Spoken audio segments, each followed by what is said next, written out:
Hare Krishna. So today we are going to discuss on this topic, why do we need a guru? So we all need food, we need food to live, we need water to drink, we need air to breathe, we need clothes to wear, we need a house to live in, we need a family to share our emotions with. But then why do we need a guru or a spiritual guru, that too, like a religious guru or a spiritual guru? Why do we need that? Because as Lord Krishna points out to Arjuna in the Bhagavad Gita, we in this material world, we all face the many problems which we actually take for granted, which we do not try to solve.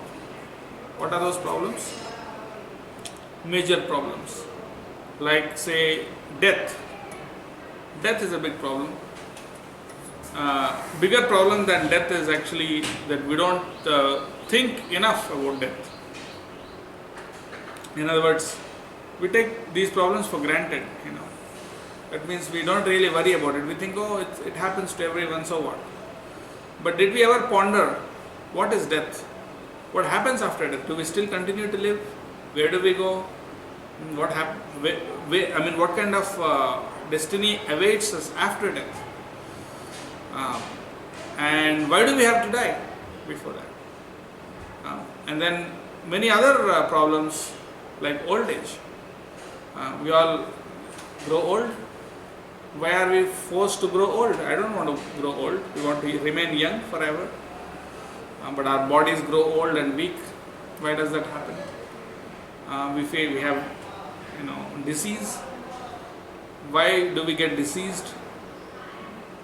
And similarly, we have many other such problems in life. So an intelligent person who is thoughtful, if he carefully considers this, nobody likes to suffer. Nobody wants to suffer. But then everyone is suffering. Why? So these are the most important philosophical questions of life. So in order to find out the answers and the solutions to these problems of life, that's where you need a guru. Guru is essential because we need to realize those things which are beyond our own sensory ability. Say, for example, what is beyond nature? What is beyond this material world? There is no way we can understand with our senses. Therefore, the spiritual knowledge in the Vedic tradition, the spiritual knowledge is said to be adhokshaja. What is adhokshaja? Adhokshaja means that which is beyond our sense perception, that which cannot be perceived by our senses. So, but there is a reality which exists, but we cannot see it. It exists, but we cannot hear. So through our five senses we can't perceive it. So that reality is called adhokshaja.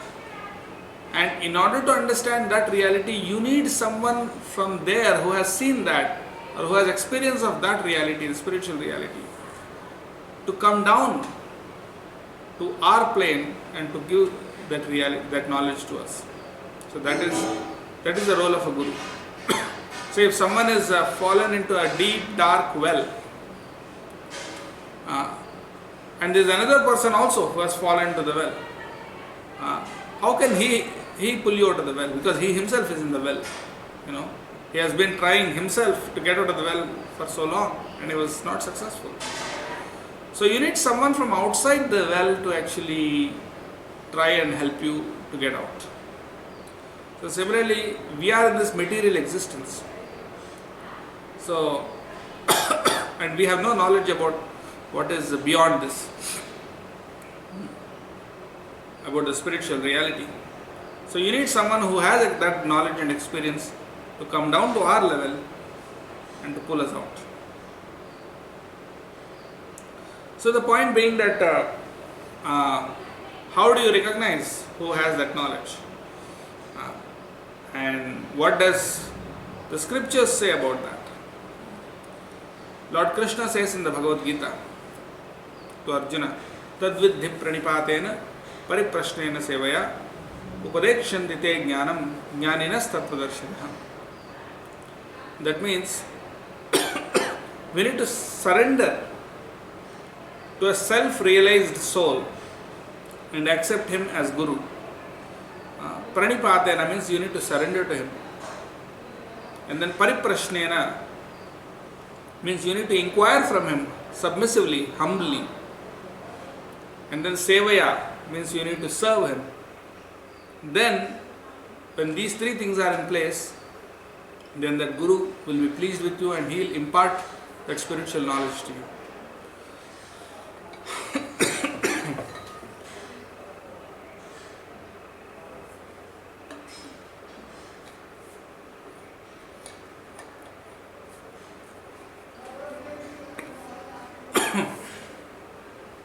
And then elsewhere in the scriptures, in the Upanishads, it has been said, Tad vijnanartham sagurum eva abhigachet.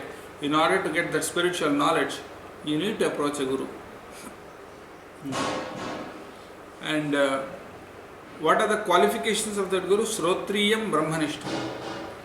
That means one who has heard the spiritual knowledge from his own Guru. And Brahmanishtam means one who is firmly fixed in that spiritual knowledge, who practices that spiritual knowledge in his own life. That is Brahmanishtam. So, it's not just some theoretical knowledge that you heard from somewhere or you've read some books or something, but it's something which you need to realize by practical application. So that's when you can actually be a Guru.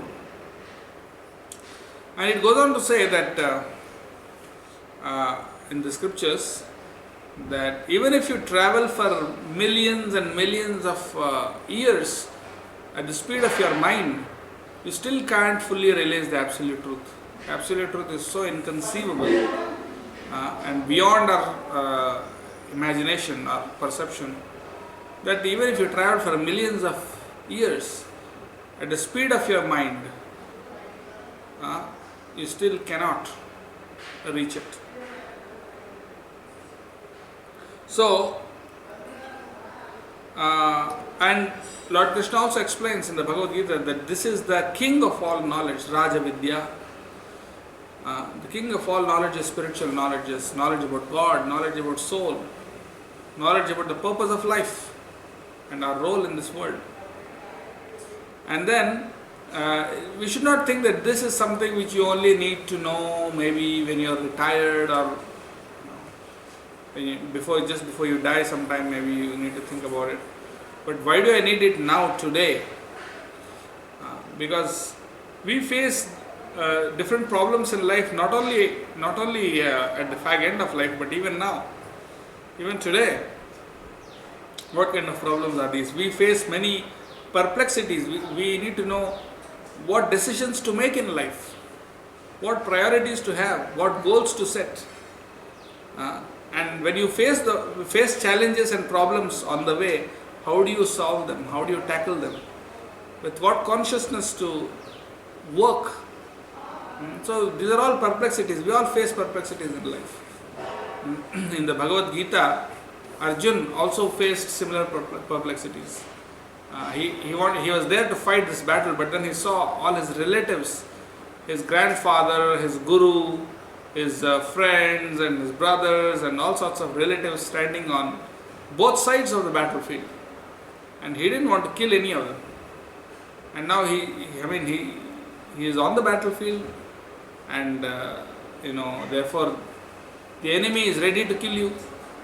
So now Arjun is confused. Am I supposed to fight this battle or am I supposed to run away or what am I supposed to do? He is absolutely clueless.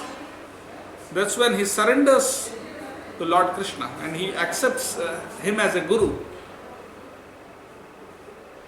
He says, Karpanya doshopahata svabhavah prichhami tvam dharma sammodha chetah yachreyasya nishchitam bruhitanme sishyasteham shadhimam tvam prapannam. He says, Now I am completely bewildered and confused. And therefore I ask you to solve my problem, to please give me some knowledge. And yet shreyasya nishchitam bruhitan me, just tell me what is the best thing for me, what to do, what is the most beneficial thing in me, for me. Now I am your disciple and surrender to you, please advise me. So in this way, when Arjuna surrenders to Krishna, that's after that Lord Krishna starts giving him instructions, giving him guidance. Now the point is that we face such perplexities and confusing situations all the time in life, and sometimes even if we are sure that what we need to do, it may not be right. So you need a guru to help us understand, to help you understand that what's the right priorities in life and how do you pursue them, how do you tackle the problems of life. So yes, Guru is as indispensable to our life as anything else.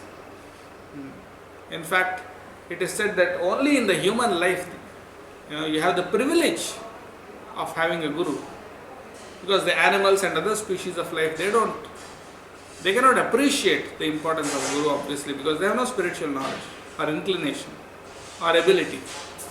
But human being of all species has this ability to inquire into higher truths about like philosophical questions of life, like who am I, what is my role in this world, what is the absolute truth, and stuff like that.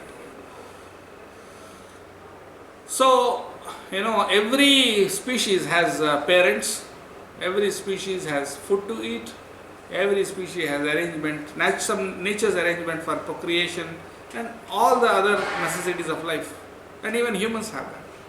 But the only thing that humans have over and above the other species is the inclination and the ability to inquire into the higher truths of life, the philosophical truths of life.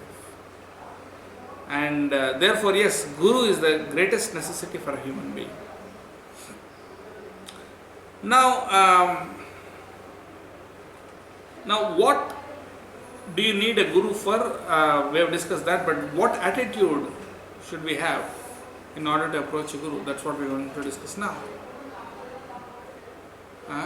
Our attitude should be that we need a Guru especially for self-realization. Now we need to be very focused on our purpose. Many people, they go to a Guru and they tell them all their material problems, like their daughter is not getting married, or their son is not getting a job, or maybe their wife has a disease, or I don't know, like all sorts of material problems like that.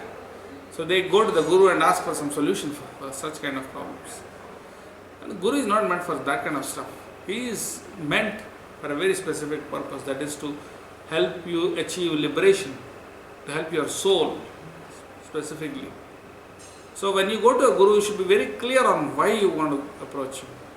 Definitely not for any material, petty, problem solving.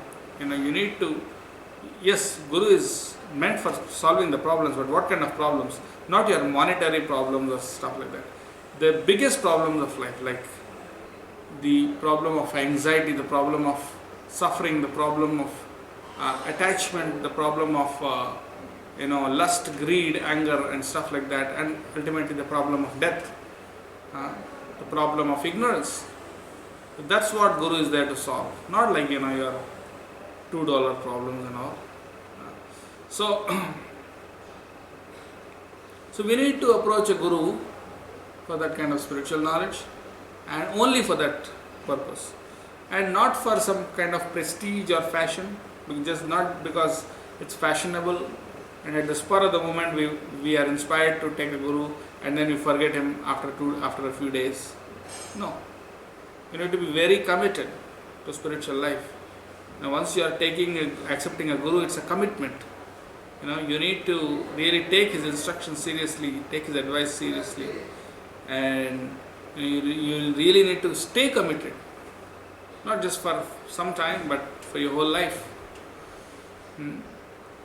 And definitely not for fashion, because whatever is fashionable, people start doing. Once some famous person starts doing it, everyone else follows him.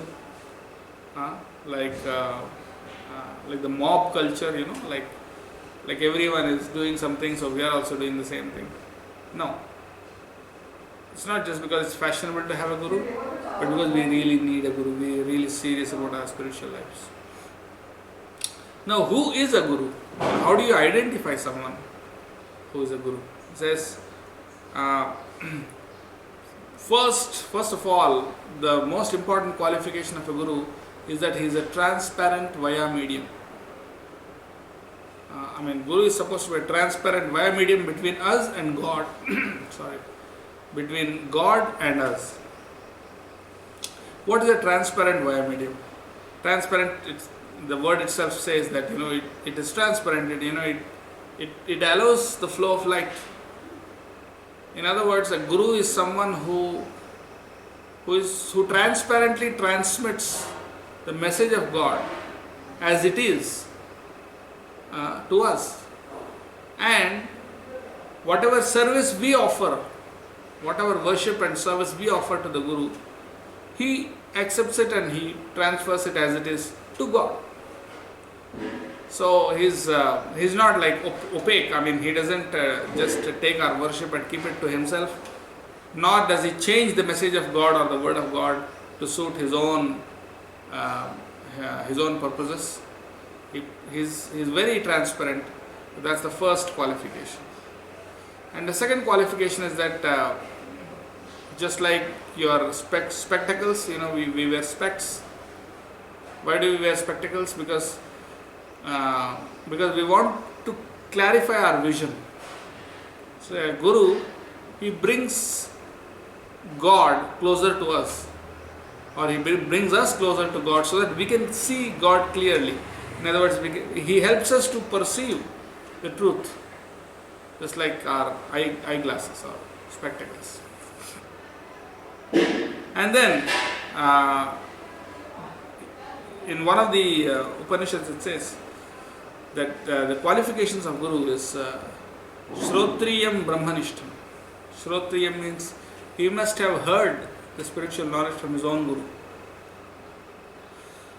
Every guru should have a guru, and his guru should have a guru, and his guru should have his guru, and so on, so forth. Like in that way, every guru has a guru. So in that way, it's a chain, Like you have a guru, and your guru has a guru, and his guru has his guru, and so on. So this whole chain, ultimately it goes to God. It begins with God actually. So the chain of gurus and disciples, it begins with God. It is in Sanskrit it's called Guru Sishya Parampara. Guru Sishya Parampara. That means a chain of gurus and disciples. And another word that is used to indicate this Guru Sishya Parampara is Sampradaya.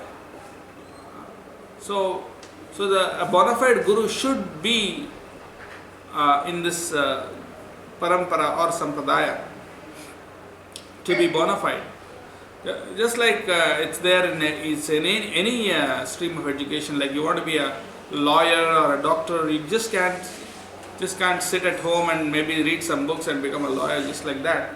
You need to approach a university. You need to get admitted into it. You need to learn from the teachers, and that's how you actually can eventually you could probably become a doctor or an engineer or whatever. So similarly, the guru has to be bona fide. So how do you know he is bona fide? If he belongs to one of this bona fide disciplic successions or parampara or sampradaya, as I explained just now. And not just belonging to that, but he should also be applying that knowledge. That's the second qualification. Shrotriyam and then Brahmanishtam. That means it's not just some theoretical knowledge that you acquired, just by getting a degree or, reading some books or hearing some lectures or something like that. No, it's practical.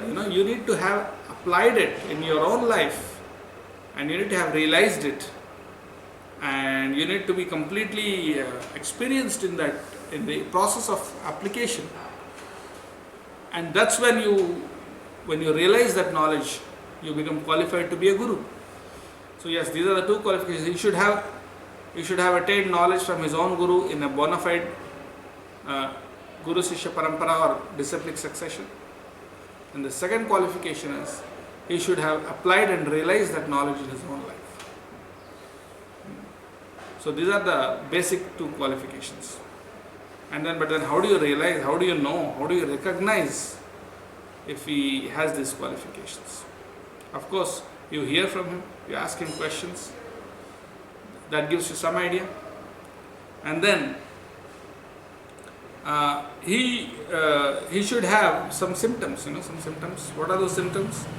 That he is not being a guru for some kind of, like some professional occupation, or for his bodily maintenance or something. Like we take up some jobs or something, just to earn some money, or as a means of your livelihood. So Guru doesn't do that just for his livelihood. He is genuinely interested in the welfare or well-being, spiritual well-being of the disciples. And that's his only purpose in teaching. He's not interested in gaining those material benefits or those perks of being a guru. If he's interested in those things, then he's not really qualified, because that violates his dharma. It goes against the code of conduct for a guru. A guru if he has to be transparent, then he cannot have any material motivations. For a guru to be transparent, he has to be free from all ulterior agenda, like getting some money or some fame and some following. So these are all ulterior motivations. His only motivation should be to serve God and to help us reach God, out of compassion, of course. And then he should also have controlled his senses and the urges of those senses. In the scriptures it's explained that there are 6 urges. Rupa Goswami explains in the Upadeshamrita that there are 6 urges. What are they? Atyahara prayasascha. Vacho vegam, manasah krodha vegam, jihva vegam, udaropastha vegam, etan veganyo vishayeta dhiraha, sarvam apimam prithvim sasishyat. Vacho vegam means the urge to speak. Manasah means the urge of the mind. Then the urges of anger, the urge of the tongue to taste various different kinds of foodstuffs, and the urges of the belly to eat more than necessary, and then the genitals, the sex urge. So one who is able to control the 6 urges. Control doesn't mean suppress. He directs those urges in the right direction. What is the right direction? That is in the service of God. Like the urge to speak, he controls it by only speaking about God, or speaking something that connects us, helps us to connect with God. Then his mind is always thinking about God or service to God. Then anger. He is not angry out of ego when he is insulted or disrespected, but he becomes angry when someone offends another devotee of God, or when God himself is blasphemed or offended. And then the urges of the tongue to taste various foodstuffs. How does he control that? By only tasting the prasadam, or that which is offered to God in sacrifice. The remnants of that food is called sanctified food, or prasadam. So only in taking and tasting prasadam he engages his tongue. And then his belly, by eating only that which is required for the maintenance of the upkeep of the body. And then of course the urges of the genitals. How does he control that? By only using the genitals for the sake of procreation, childbirth within the confines of marriage, which is sanctioned by the scriptures. So, so in this way he controls his six urges. These are some of his symptoms. And then of course his compassion, and is firmly fixed in the absolute truth. He is in the parampara. So these are the qualifications that we have discussed. So a guru is also like a postman. A postman is authorized to take your letters to its destination, and also to bring the letters that have been written to you without changing it, of course. So in this way, if we find a bona fide guru, then we find the purpose of human life, because it's only, as I said, it's only the human life that we can actually take shelter of a guru. And once you have such a bona fide guru, it's a relationship. It's not just a matter of I go and learn from him and then that's it. But you serve him, and you serve God by serving him. And the guru also, prays to God for you. It's like a relationship, just like in your family. But that relationship, of course, is strictly spiritual. And so, by having such a guru, it's very, very easy for us to approach God. That which take the process of spiritual life, attaining God, takes generally many, many, many lifetimes. But if you have a bona fide guru who is self-realized and who is very qualified, then you can cut short the entire process to just one lifetime, and you can attain God just within this lifetime, present one. So therefore, let us take shelter of such a bona fide, like Srila Prabhupada, the founder of ISKCON, is definitely such a bona fide guru, as you can see from his own life and how he lived and how he talked. So therefore, let us all take shelter of a bona fide guru like Srila Prabhupada, or some of his disciples who truly follow in his footsteps. And in this way, let us make our human life successful.